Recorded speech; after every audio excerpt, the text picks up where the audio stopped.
Sylvia Holtzclaw was murdered on a Friday. The Blue Ridge bank teller and two customers shot and killed with a .40 caliber handgun May 16, 2003. 12 years later, Greer police have never found that gun, never identified a suspect, and never brought justice to Holtzclaw's family. I think it's as fresh today as it was 12 years ago. I can go through that day just like it happened today. July 2007, another triple murder. 44-year-old Diane Grant, her 20-year-old son and 15-year-old daughter shot down with a .40 caliber handgun. Again, there is no murder weapon, no suspect. The detective has no motive. But within a month, Dorchester County deputies made an arrest.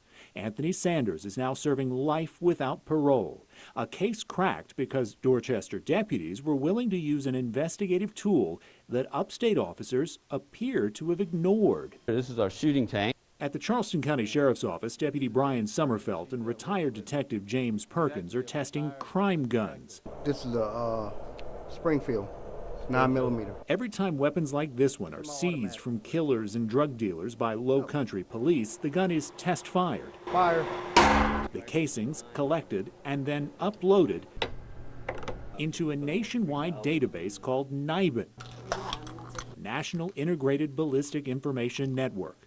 Every gun has small imperfections that leave a set of unique markings on the rounds fired from it. The spent shells ejected from a gun can be inspected under a microscope, and those unique markings can be cataloged like fingerprints. Sommerfelt and Perkins can compare the gun's fingerprint. We look for the outer edge of where the ejector grabbed the bullet to pull it out. To real evidence left at the scene of crimes all over the country. This round is a .40 caliber Winchester sent by detectives in Berkeley County, and already Fits like a glove.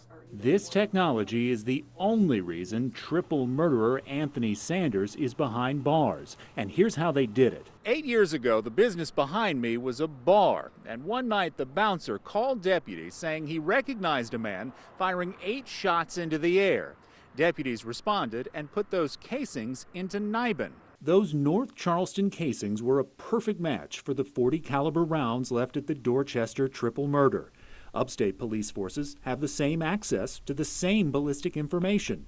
They just don't use it. Remember, Sylvia Holtzclaw was killed with a .40 caliber Glock that Greer police never recovered. It's a piece of that puzzle that we need to recover. We have to recover. Well, we found several possible matches sitting untested in police custody. Spartanburg police have 2 .40 caliber Glocks made in 1991 and 2001. Either one could be the key to solving a murder, but we may never know. I think typically what we submit is shell casings on cases that we're working on.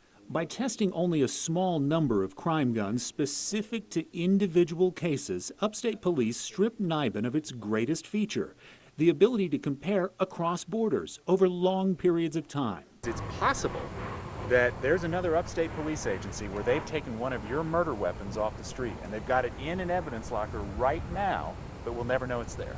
It is a possibility, yes. Investigators in Spartanburg County told us the same thing about this unsolved murder at Superbike Motorsports, where 4 people were shot dead with a 9mm handgun. Deputies recovered the casing, each one with that unique fingerprint. And again, we found several possible matches for that gun that were never tested by upstate police. So it's possible that somewhere in North or South Carolina, the murder weapon from Superbike is sitting in an evidence locker. It could be possible, yes. Spartanburg Deputy Brandon Letterman, who investigates cold cases, told me his office didn't test all the crime guns because it would take too long. There are only 2 places in South Carolina with a NIBIN terminal, the one in Charleston and another at SLED headquarters in Columbia.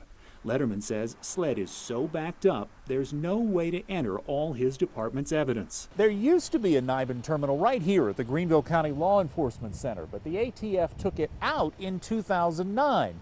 A sheriff's office spokesman called it pointless, saying nobody in the upstate was submitting any evidence. We know for a fact that NIBIN has solved cases in South Carolina and put South Carolina killers in prison. Correct. Why not use it here?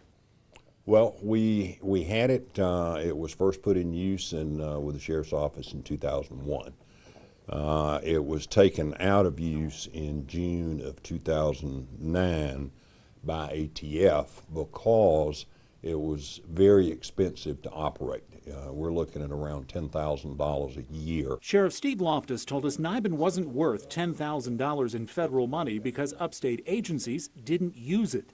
And while the Charleston sheriff pays to staff Niben with his own full-time deputies, Loftus says Greenville County's $37 million a year budget has no room for Niben. We have a very limited budget, and we don't have the money for that. So there's no money in this case for a tool that might solve a murder?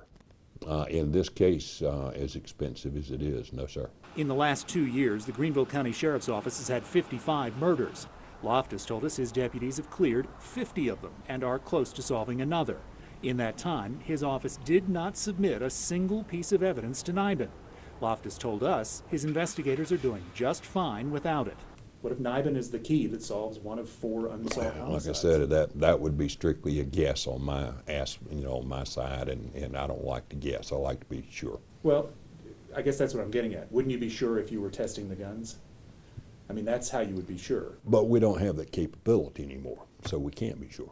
None of the upstate agencies we investigated has any policy about using Niben, meaning weapons that could solve murders, like Sylvia Holt's claws, are often ignored.